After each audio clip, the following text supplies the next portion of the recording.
بسم اللہ الرحمن الرحیم۔ السلام علیکم۔ آج کا ہمارا ٹاپک ہے حج، اسلام کا پانچواں رکن، مطلب پانچواں پلر جو ہے وہ حج کہلاتا ہے۔ حج کے وربل میننگ جو ہے وہ زیارت کرنے کے ہیں، مطلب کس چیز کی زیارت کرنا؟ وربل میننگ کے اندر حج کے وربل میننگ ہے، لغوی معنی ہے زیارت کرنا۔ کس چیز کی زیارت کرنا؟ اللہ تعالیٰ کے گھر کی۔ اچھا، کن تاریخوں میں یا کس مہینے کے اندر زیارت کرنا؟ 8 تاریخ سے لے کر 12 تاریخ، ٹھیک ہے، 8 ذی الحجہ، مہینہ ذی الحجہ، 8 ذی الحجہ سے لے کر 12 تاریخ تک یہ 5 دن حج کی نیت سے اللہ تعالیٰ کے گھر کا دیدار کرنا اور جو احکامات ہیں، جو فرائض ہیں، ان کی ادائیگی کرنا حج کہلاتا ہے، ٹھیک ہے۔ آپ پورے سال میں کبھی بھی چلے جائیں، وہ عمرہ کر سکتے ہیں آپ، لیکن حج جو ہے وہ مخصوص ان دنوں کے اندر اور اس مہینے 8 سے 12 تاریخ اور ماہ ذی الحجہ، اس کے اندر جو مخصوص رکن ہے، مخصوص چیزیں جو اللہ تعالیٰ نے بتائی ہیں، آپ صلی اللہ علیہ وسلم نے جو بتائی ہیں، ان کی ادائیگی کریں گے تو حج کہلائے گا۔ سوال یہ آ سکتا ہے کہ حج کس مہینے میں کیا جاتا ہے اسلامی کیلنڈر کے؟ ذی الحجہ۔ سوال یہ کیا جا سکتا ہے کہ کون کون سی تاریخوں کے اندر کیا جاتا ہے، تو آپ لکھیں گے 8 تاریخ سے 12 تاریخ تک، ٹھیک ہے۔ اسی طریقے سے سوال اس طریقے سے اس کو گھما کے کیا جا سکتا ہے کہ ٹوٹل دن، ٹوٹل ایام، ٹوٹل ڈیز کتنے ہوتے ہیں حج کے دنوں کے اندر؟ تو 5 ہوتے ہیں۔ یہ جو حج ہے ہجرت کے 90 سال، مطلب جب آپ صلی اللہ علیہ وآلہ وسلم مدینہ منورہ گئے، اس کے 90 سال آپ صلی اللہ علیہ وآلہ وسلم نے اپنی حیات میں ایک ہی حج کیا، اور وہ 9 ہجری کو کیا، ٹھیک ہے، جس میں خطبہ حجۃ الوداع آپ صلی اللہ علیہ وسلم نے خطبہ بھی دیا تھا۔ تو 9 ہجری کو جو ہے وہ حج مسلمان بالغ مرد اور عورت پر فرض کیا گیا۔ سوال یہ آ سکتا ہے کہ حج کون سی ہجری کے اندر فرض ہوا؟ قرآن کریم اور احادیث نبی صلی اللہ علیہ وسلم میں حج کی جو ہے وہ فضیلت اور اہمیت ملتی ہے۔ جیسے مثال کے طور پہ کہ آپ قرآن کریم کے اندر حکم ہے کہ جس کے پاس استطاعت ہے اور جو ہے اس کے اوپر ضروری ہے کہ وہ حج کرے، اللہ کے گھر کا دیدار کرے، اور اگر اس نے منع کیا، انکار کیا، تو اللہ تعالیٰ تو بے نیاز ہے۔ اچھا، یہ حج کا مقصد کیا ہے؟ یہ حج کیوں فرض کیا گیا؟ دیکھیں، باقی کے جو 4 رکن میں نے بتائے تھے آپ کو، پلرس جو بتائے تھے، اس میں ایک ایک چیز کو اللہ تعالیٰ نے کور کیا ہے۔ مثال کے طور پہ نماز میں اللہ تعالیٰ نے انسان اور اللہ کے درمیان تعلق قائم کرنے کے لیے کہ آپ دن میں جو ہے وہ 5 دفعہ اللہ تعالیٰ کے سامنے کھڑے ہوں گے، پھر اس کے بعد واپس پلٹ کے کوئی گناہ کریں گے تو پھر آپ ڈریں گے کہ دوسری نماز میں پھر جانا ہے اللہ کے سامنے۔ تو انسان کا اللہ تعالیٰ سے ایک تعلق قائم ہوتا ہے، وہ اس کو پتہ ہوتا ہے کہ میں جواب دہ ہوں، مجھے بار بار ان کے در پہ جانا ہے۔ اچھا، اسی طریقے سے روزہ، پھر اپنے لیے متقی بنو، اپنے آپ کو پرہیزگار بنو، اپنے جسم کی اصلاح، روح کی اصلاح کے لیے، صفائی کے لیے۔ زکوٰۃ، اپنے اندر سے پیسے کی محبت کو نکال کے دوسروں کو دینا، ٹھیک ہے۔ روزے میں برداشت، اور اس کے اندر برداشت کے ساتھ ساتھ صرف اپنے لیے نہیں، دوسروں کو بھی فائدہ پہنچاؤ زکوٰۃ کرو۔ لیکن یہ جو حج ہے، اس کو جامع العبادات، مطلب تمام کی تمام عبادات اس رکن میں شامل ہے۔ کیسے؟ جیسے مثال کے طور پہ اگر کوئی شخص حج پہ جانا چاہتا ہے تو سب سے پہلے تو وہ اپنا وقت نکالے گا، سارے اپنے کاروبار، نوکری، ہر چیز کو سمیٹ کے سائڈ میں رکھے گا، اور پھر فیصلہ کرے گا کہ مجھے ذی الحجہ کے اندر۔ اب آج کے دور میں تو بہت سہولت ہے کہ جہاز سے چلے جاتے ہیں، لیکن پہلے کے دور میں پیدل جایا کرتے تھے، پھر اس کے بعد سواریاں ساتھ میں، پھر پانی والا جہاز، مہینوں مہینوں لگ جایا کرتے تھے جاتے، پھر آنا، فیملی کو چھوڑ کے جانا۔ پھر جب جانے کا سوچے گا، وہ وقت نکالے گا، تو یقیناً پیسہ بھی خرچ ہوگا، ہزاروں روپے دے کے پھر وہاں جائے گا، اور پھر پیسے کی محبت بھی نکلے گی دل سے کہ اللہ کے راہ میں جو ہے وہ خرچ کر رہے ہیں، اور پھر وہاں جا کے کتنے لوگ آپس میں جب ملیں گے تو ایک دوسرے کی چیزوں کو برداشت بھی کرنا ہے، روزے والا فلسفہ۔ بھوک راستے کے اندر، پیاس، یا وہاں عرفات میں، مینا میں، مزدلفہ کے اندر بڑے معاملات ہوتے ہیں جو لوگ حج پہ گئے ہیں، تو اس لیے اس رکن کو جامع العبادات کہا جاتا ہے۔ حدیث میں آپ صلی اللہ علیہ وسلم نے فرمایا، اے لوگوں تم پر حج فرض کیا گیا، تم ضرور حج کرو۔ اور بعض جگہوں پہ تو یہ بھی آتا ہے کہ اگر مال اور دولت ہونے کے باوجود اگر کسی نے حج نہیں کیا اور وہ اس کا انتقال ہو گیا، مر گیا، تو آپ صلی اللہ علیہ وسلم نے فرمایا ہمیں نہیں فرق پڑتا کہ وہ کچھ بھی ہو کے مرے، یا اس کا مطلب کچھ بھی اسلام سے خارج ہو کے بھی مر جائے، کسی اور مذہب پہ نہ مر جائے، کوئی فرق نہیں۔ تو اتنی سخت وعیدیں ہیں جن لوگوں کے پاس جو ہے وہ اللہ تعالیٰ نے سہولت دی ہے، ان کو چاہیے کہ اپنے گھر والوں کو اور خود جو ہے وہ کوشش کریں جلد از جلد حج کریں۔ اب پڑھتے ہیں کہ شرائط کون کون حج کرے گا یا کس کے اوپر فرض کیا گیا ہے؟ تو 12 شرائط ہیں۔ نمبر 1، مسلمان ہی کرے گا۔ نمبر 2، حج کی فرضیت سے آگاہ ہو، ٹھیک ہے، مطلب یہ کہ ذی الحجہ میں تو حج ہوتا ہے پتہ ہے، لیکن پاکستان کے اندر رمضان سے پہلے فارم سبمٹ ہونا شروع ہو جاتے ہیں، تو آپ کو پتہ ہو، آپ جستجو کے اندر ہوں، آپ سرچنگ کر رہے ہو کہ کب جو ہے وہ فارم سبمٹ ہونے والا ہے، اس کا پروسیجر کیا ہے، اس کا پروسیس کیا ہے، تو آپ کو فوراً اس کو جو ہے وہ سبمٹ کروانا، اس اپورچونٹی کو اویل کرنا۔ اچھا، تیسرا، صاحب عقل، مطلب عقل مند انسان ہو، وہ مجنون اور پاگل نہ ہو، ہوش میں ہو، اس کے اوپر حج فرض ہے۔ اچھا، بالغ ہونا، نابالغوں پر فرض نہیں، بالغ ہونے کے بعد حج کرنا فرض ہے۔ صاحب مال ہونا، مطلب اتنا مال اور دولت ہو کہ وہ حج کا خرچہ افورڈ بھی کر پائے، اور پیچھے اپنا اتنا چھوڑ کے بھی جائے کہ اس کے اگر بیوی، بچے یا ماں باپ یا دوسرے جو اس کے ماتحت لوگ آتے ہیں ان کا بھی خرچہ دے کر جائے۔ اگر ایسا کوئی سلسلہ نہیں ہے تو کوئی مسئلہ نہیں، اللہ تعالیٰ نے اجازت دی ہے کہ آپ بعد میں کریے گا۔ اگر نہیں ہے تو وہ بھی کوئی مسئلہ نہیں ہے، کوئی حج بدل کروا دیتا ہے اپنی طرف سے، معذور ہے، آگے بتاتا ہوں میں وہ آپ کو۔ تو اللہ تعالیٰ انتظام کرتے ہیں، لیکن دعا تو کریں، بشرطے کی نیت تو کریں۔ ہم اور آپ گاڑی کی اور گھر کی اور دوسری چیزوں کی فکریں کرتے ہیں، لیکن اپنے فرائض جو ہیں وہ ان کو ادا کرنے کے لیے سوچتے بھی نہیں ہیں بیٹا۔ اچھا، ایک چیز اور میں یہاں کلیئر کرتا چلوں کہ گزشتہ 1-2 سال سے جو ہے بڑا شور مچا ہوا تھا کہ حج کی رقم بڑی مہنگی ہے اور فلاں ہو گیا، یہ معاملہ ہے۔ تو بیٹا اگر میرے حساب سے دیکھا جائے تو یہ پچھلے 2 سالوں سے حج ٹھیک ہو رہا ہے۔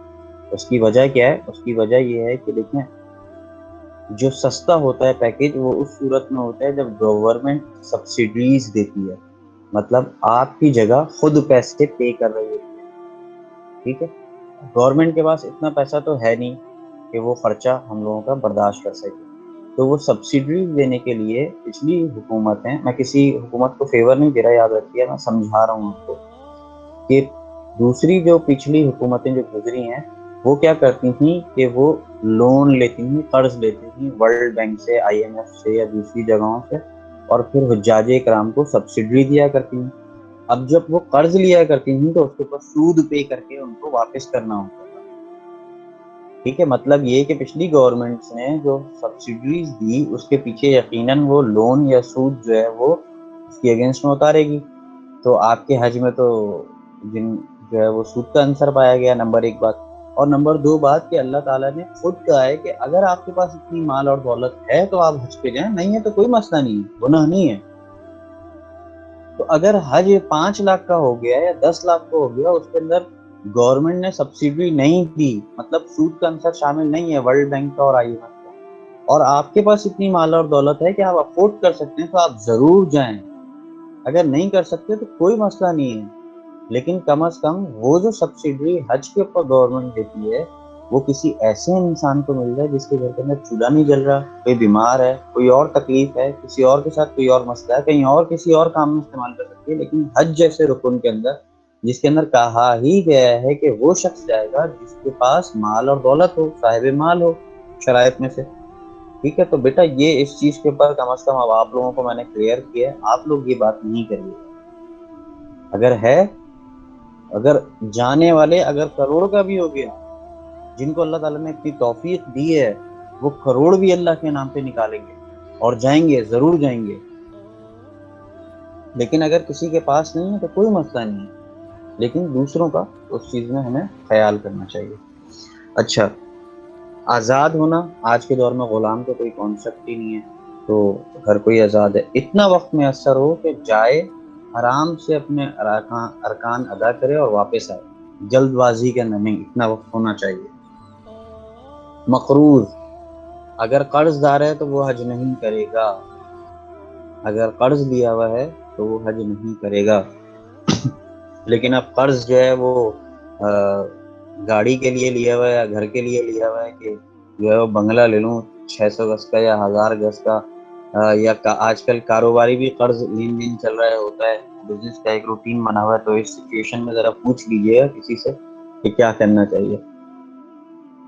اچھا، مرض کی وجہ سے مانع اور سفر، مطلب کوئی ایسا مرض لاحق ہے جس کی وجہ سے سفر نہیں کر سکتا، وہ کسی کو اللہ نہ کرے فالج ہو گیا اور پھر مال اور دولت تو اللہ تعالیٰ نے دیا لیکن طبیعت اس کی خراب ہو گئی، اتنا وقت ہی نہیں ملا کہ وہ حج ادا کر سکتا، پھر اس کے بعد وہ حج بدل کرے گا، اپنی جگہ کسی اور کو بھیجے گا۔ ٹھیک ہے، ضعیف ہونے کی وجہ سے جو بھی معاملات ہیں وہ کسی اور کو بھیجے گا، حج بدل کہتے ہیں کہ اپنی جگہ کسی اور کو بھیجنا۔ جان کا خطرہ نہ ہو، اگر کسی صورت کے اندر راستے میں یا کوئی اور ایسے معاملات میں ڈر ہے کہ آپ لٹ جائیں گے، آپ کو کوئی مار دے گا، تو آپ جو ہے وہ حج بدل کریں، کسی اور سے کروائیں۔ احناف کے نزدیک جو سنی لوگ ہیں، خاتون کے ساتھ جو ہے وہ محرم کا ہونا ضروری ہے۔ اور آخری چیز کہ اگر کوئی خاتون طلاق ان کا معاملہ ہوا یا خلا کا معاملہ ہوا یا ان کے شوہر کا انتقال ہو گیا، وہ عدت کے اندر بیٹھی ہوئی ہیں، تو وہ حج پہ نہیں جائیں گی، اپنی عدت پوری کریں گی۔ تو یہ حج کی شرائط تھی، یہ کلیئر ہو گئی۔ اب میں آگے، اچھا اب یہ دیکھیں حتیم، تو یہ سوال آ سکتا ہے کہ خانہ کعبہ کے پاس جو ایک گول دیوار بنی ہوئی ہے تو کیا کہتے ہیں؟ حتیم کہتے ہیں۔ حتیم سے کیا مراد ہے، یہ اس کا کیا مقصد ہے؟ یہ خانہ کعبہ کا حصہ ہے، ٹھیک ہے۔ اصل آپ کی بڑی خواہش تھی کہ یہ خانہ کعبہ کا اصل حصہ جو ہے وہ اس میں شامل کر دیا جائے، اور کچھ خلیفہ نے اس کو اس طریقے سے بھی بنا دیا تھا، لیکن قریش کا جو پیٹرن ہے، ان کا جو بناتے تھے وہ ان کے یہاں اس طریقے سے رواج تھا، تو اسی وجہ سے اس کو بعد میں تعمیر کیا گیا۔ اور لیکن یہ دیوار جو ہے اس کے اندر کا حصہ بھی خانہ کعبہ میں شامل ہوتا ہے۔ یہ خانہ کعبہ کے پاس یہ جو دیوار بنی ہوئی ہے اس کو کہتے ہیں حتیم، ٹھیک ہے۔ یہ خانہ کعبہ کا حصہ ہے، لیکن قریش کا ایک انداز ہے، اس طریقے سے یہ بنایا گیا ہے۔ قریش بناتے تھے خانہ کعبہ کی تعبیر اس طریقے سے کی ہوئی، تو اسی پیٹرن پہ آج موجود ہے، لیکن یہ جو دیوار حتیم کے اندر کا جو حصہ ہے یہ بھی خانہ کعبہ کے اندر ہی شامل ہوتا ہے۔ کلیئر ہوا؟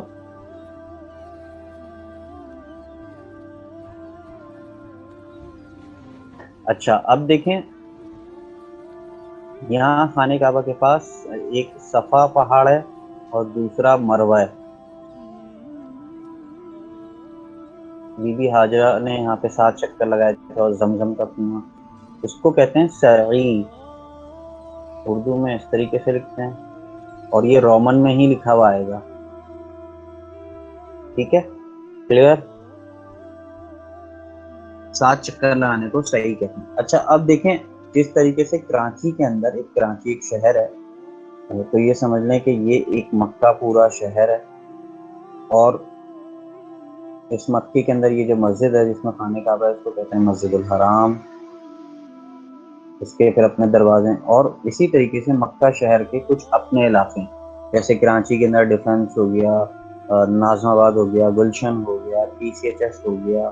اسی طریقے سے ایک کہلاتا ہے علاقے کا نام منا، دوسرا مزدلفہ، اور تیسرا عرفات۔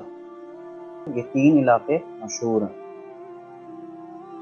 مکہ شہر کے اندر، حج کے دنوں میں ان علاقوں میں جایا جاتا ہے، منا، عرفات اور مزدلفہ۔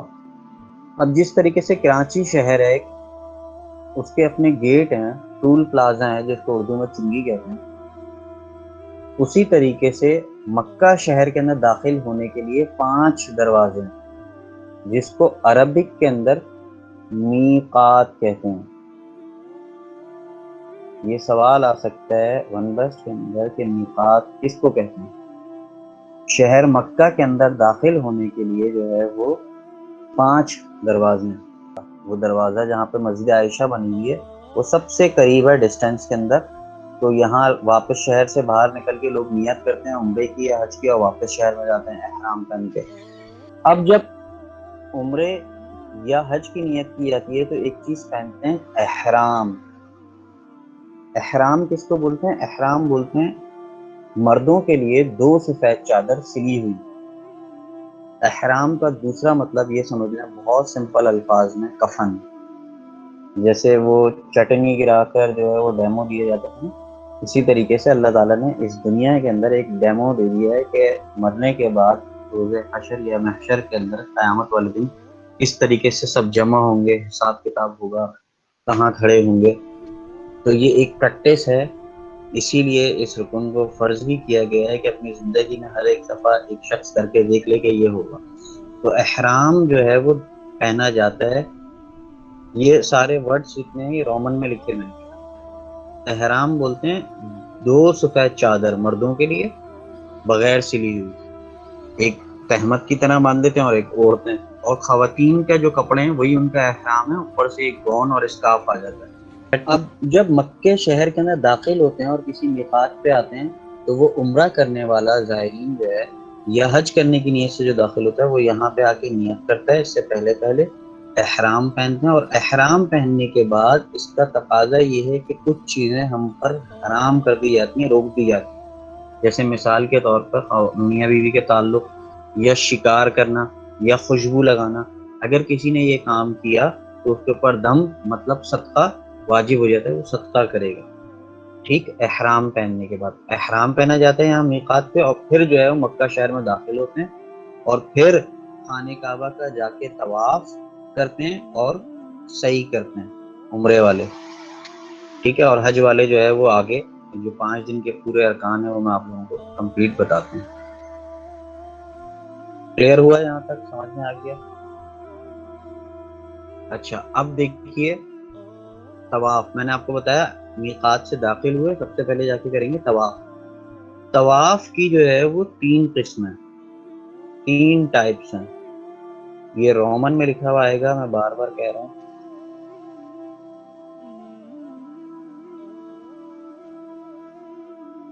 طواف کی 3 قسمیں.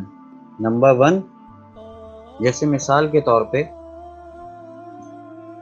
ہم کسی اپنے عزیز کے گھر پہ جاتے ہیں، کسی رشتے دار کے ہیں، کسی بھی دوست کے ہیں، فرینڈ کے ہیں، تو اس کے گھر کا جو سب سے بڑا ہوتا ہے ان کی امی یا ان کے ابو یا ان کے دادا دادی، نانا نانی، تایا، جو بھی گھر کے اندر بڑا موجود ہوتا ہے اس کو جا کے سلام کہتے ہیں، اس کو جا کے سلام کرتے ہیں. تو وہ پہلا طواف جو ہے وہ استقبالیہ طواف کہلاتا ہے. اچھا، پھر ایک اور طواف کہلاتا ہے، ہم کسی کے گھر سے آ رہے ہوتے ہیں تو پھر واپس دادا دادی، نانا نانی، کوئی بڑا جو گھر میں موجود ہوتا ہے ان کو جا کے فل اینڈ فائنل اللہ حافظ کرتے ہیں کہ دادی جا رہا ہوں، اللہ حافظ، سر پہ ہاتھ پھرواتے ہیں، دعائیں دیتے ہیں. تو اسی طریقے سے جب عمرہ کرنے کے بعد جو ہے وہ کوئی شخص واپس آ رہا ہوتا ہے اپنے ملک، اپنے شہر، اپنے وطن، اپنے گھر، یا حج کر کے جب واپس آ رہا ہوتا ہے تو آخری دفعہ جا کے پھر خانہ کعبہ کا 7 چکر لگاتا ہے. ٹھیک ہے، طواف میں 7 چکر لگانے ہوتے ہیں. ہجر اسود سے شروع ہوتا ہے اور اینٹی کلاک وائز چل رہا ہوتا ہے.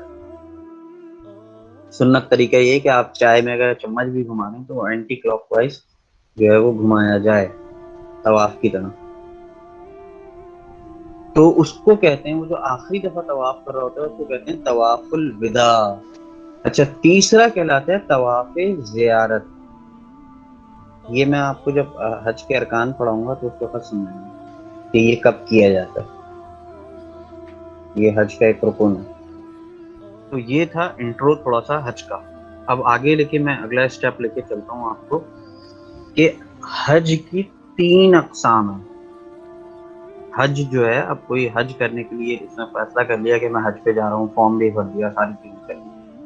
اب جب وہ حج کرنے کے لیے جائے گا اور یہ جو میں نے آپ کو میقات بتایا، جو گیٹ جو بتایا کہ مکہ شہر میں داخل ہونے سے پہلے جو نیت کرے گا وہ ان 3 حجوں میں سے کوئی ایک کرے گا. تو پہلی حج کی جو قسم ہے وہ کہلاتی ہے حج افراد، حج قران، اور تیسری کہلاتی ہے حج تمتع۔ حج افراد، حج قران، حج تمتع۔ اب یہ حج افراد کیا ہے، یا حج قران کیا ہے، یا حج تمتع کیا ہے؟ اس کے اندر ہوگا یہ کہ جب وہ احرام پہنے گا تو ایک ہی احرام ہوگا۔ اب وہ 5 دن پہلے پہنچے، مطلب 8 ذی الحجہ سے پہلے جو ہے وہ 3 تاریخ کو پہنچے، ٹھیک ہے، یا وہ 40 دن پہلے پہنچے، وہ احرام نہیں اتارے گا، اسی احرام میں رہے گا جب تک کا حج جو ہے وہ کمپلیٹ نہ ہو جائے 12 ذی الحجہ تک۔ اور احرام کے بعد جو جو چیزیں اس کے اوپر لاگو ہوتی ہیں وہ سارا اس کو فالو کرے گا، ان ساری چیزیں۔ اب آ جائیے حج قران، اور یہ جو حج افراد ہے اس سے صرف حج ہوگا۔ اچھا، حج قران کیا ہے؟ حج قران کے اندر بھی ایک ہی احرام ہوگا، لیکن اس کے اندر پہلے عمرہ کرے گا، عمرہ کرنے کے بعد احرام نہیں کھولے گا، اور حج کے دنوں میں حج کرے گا، اور حج کے بعد ہی احرام کھولے گا۔ جو تیسری قسم ہے، تیسری ٹائپ جو ہے وہ ہے حج تمتع۔ اس کے اندر کیا ہوگا، عمرے کے لیے الگ احرام باندھے گا، اور پھر عمرہ کرنے کے بعد وہ احرام کھول دے گا، اپنے عام لباس میں آ جائے گا، اور حج کی تاریخوں سے پہلے دوبارہ باہر جائے گا گیٹ پہ، میقات پہ، اور پھر واپس حج تمتع کی نیت کرے گا اور دوبارہ داخل ہوگا۔ کیوں؟ یہ اس وجہ سے سہولت دی گئی ہے کہ اگر کسی کو جیسے نہیں رہ پاتے 15 دن، 20 دن، 5 دن جو ہے وہ، کیونکہ ان کے ثواب کے اندر بھی کیٹیگری بن جائے، ایسی بات ہے، زیادہ مشکل والا حج ہوگا تو ثواب بھی ویسے ہی ملے گا۔ تو زیادہ تر ہم اور آپ جو پاکستانی جو جاتے ہیں یا انڈین جو جاتے ہیں تو وہ یہ والا حج کرتے ہیں۔ اس میں سہولت ہے کہ آپ نے عمرہ کیا اور اپنے عام لباس میں آ گئے، کیونکہ ہم تو جو ہے وہ 40 دن پہلے، 30 دن پہلے، 20 دن پہلے پہنچے ہوتے ہیں، اور حج کے دنوں کے اندر دوسرا احرام وہ بنے گا حج کے لیے۔ اچھا، اب حج کے جو ہے وہ 2 فرائض ہیں، جو ایک کہلاتا ہے عرفات کے میدان میں رکنا، اور دوسرا کہلاتا ہے طواف زیارت۔ احرام تو شرائط میں شامل ہے اس کی، ٹھیک ہے۔ 2 فرائض ہیں، عرفات کے میدان میں رکنا اور طواف زیارت۔ میں نے آپ لوگوں سے کہا تھا کہ طواف زیارت کب ہوتا ہے، یہ میں آپ لوگوں کو بتاؤں گا، یہ والا، یہ حج کا ایک رکن ہے جس کو فرض کہا گیا ہے۔ سوال یہ بھی آ سکتا ہے کہ حج کے کتنے فرائض ہیں؟ 2 فرائض ہیں، طواف عرفات کے میدان میں رکنا اور دوسرا طواف زیارت کرنا۔ اچھا، اب دیکھیں میں یہاں پہ لکھ رہا ہوں، یہ 8 تاریخ، 9، 10، 11، 12، یہ میں ایک چارٹ بنا کے بہت سمپل کے انداز میں کوشش کرتا ہوں کہ آپ لوگوں کو سمجھاؤں۔ اب ہوگا کیا کہ 8 تاریخ کو فجر کی نماز سے پہلے یا نماز پڑھنے کے بعد آپ مکے میں داخل ہوں گے، میقات پہ جا کے احرام باندھیں گے، ٹھیک ہے، جو شرائط میں آتا ہے، اور نیت کریں گے کہ اب آپ کون سا حج کی نیت کر رہے ہیں، احرام کس نیت سے کرنا ہے، حج افراد کی، حج قران کی، یا حج تمتع کی۔ جب یہاں پہ آئیں گے نیت کرنے کے بعد تو سب سے پہلے آپ آ کے خانہ کعبہ کا طواف کریں گے، جس کو بولتے ہیں طواف قدوم، اور پھر مینا جو ہے وہ جہاں پہ کیمپ لگے ہوئے ہوتے ہیں، آپ نے دیکھا ہوگا،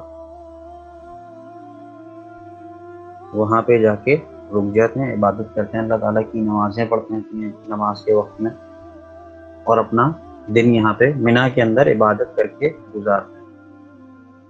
پھر اس کے بعد 9 ذی الحجہ کو عرفات کی نماز، فجر کی نماز پڑھ کے عرفات کے میدان کے لیے نکلتے ہیں، اور عرفات کے میدان میں جا کے خطبہ سنتے ہیں، جس کو آپ صلی اللہ علیہ وسلم نے خطبہ حجۃ الوداع دیا تھا، ٹھیک ہے، اور وہاں پہ عبادات کرتے ہیں۔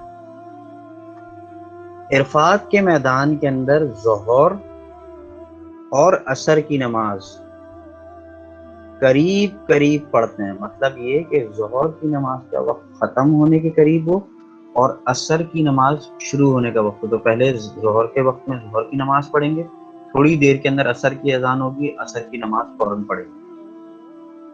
ٹھیک ہے, ظہر اور عصر کی نماز قریب قریب کر کے پڑھی جاتی ہے.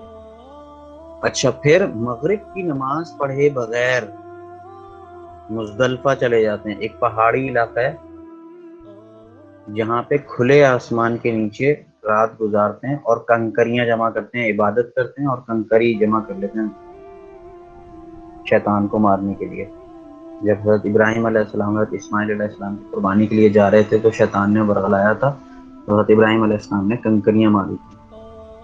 تو ان کی یاد تازہ کرنے کے لیے, ان کی سنت ادا کرنے کے لیے ہم اور آپ بھی حج کے دنوں میں وہ جو شیطان کی جگہ ہے وہاں پہ جا کے کنکریاں مارتے.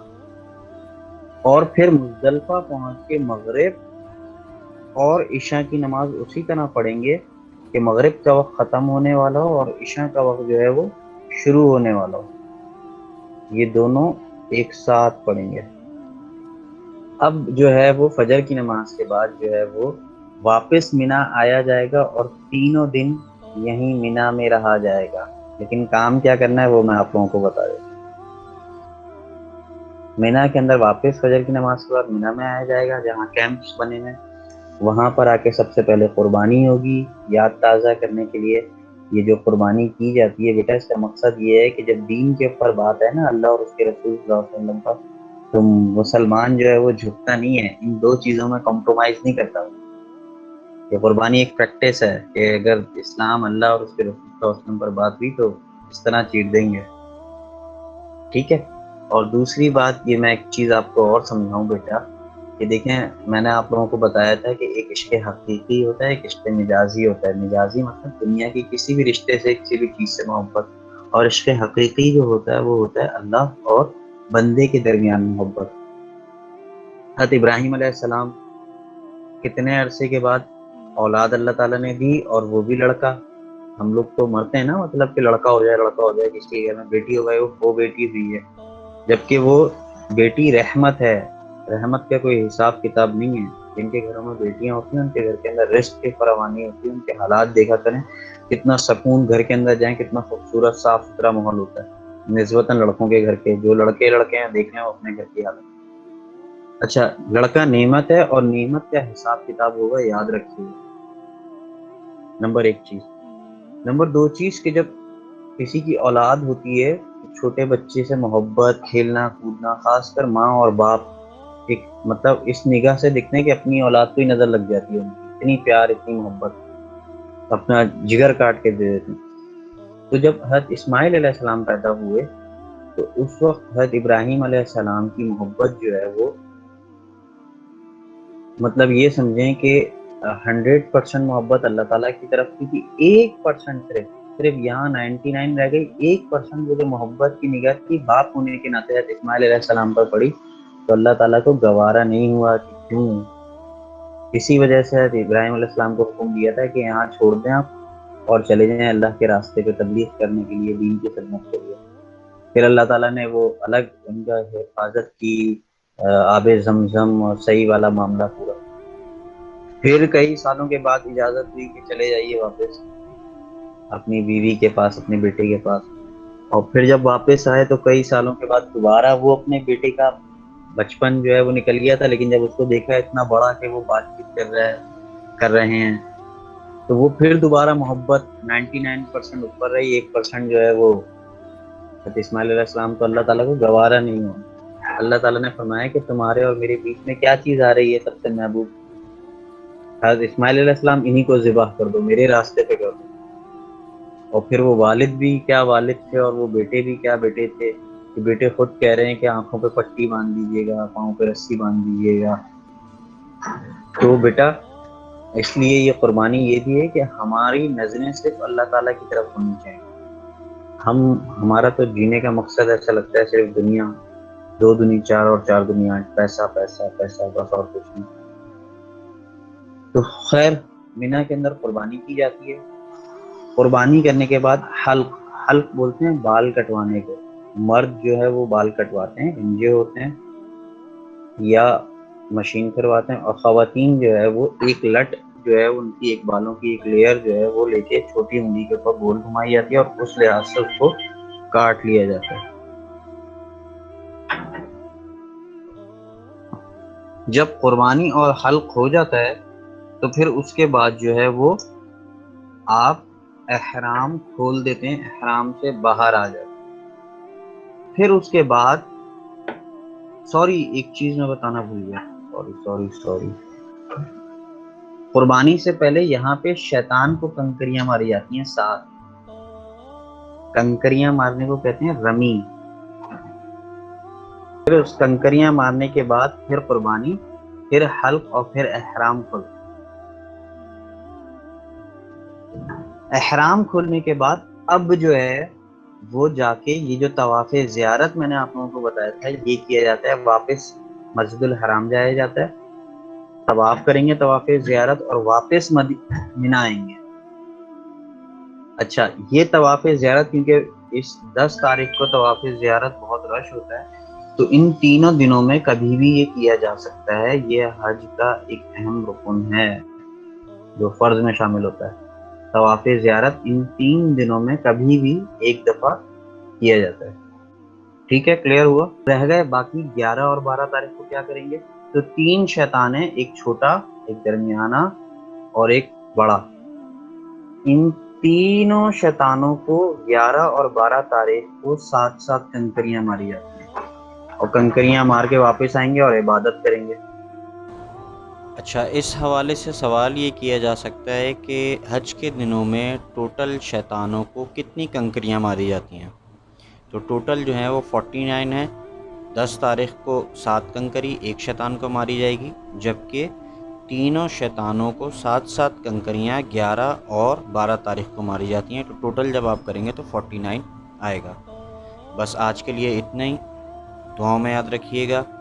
وآخر دعوانا ان الحمد للہ رب العالمین۔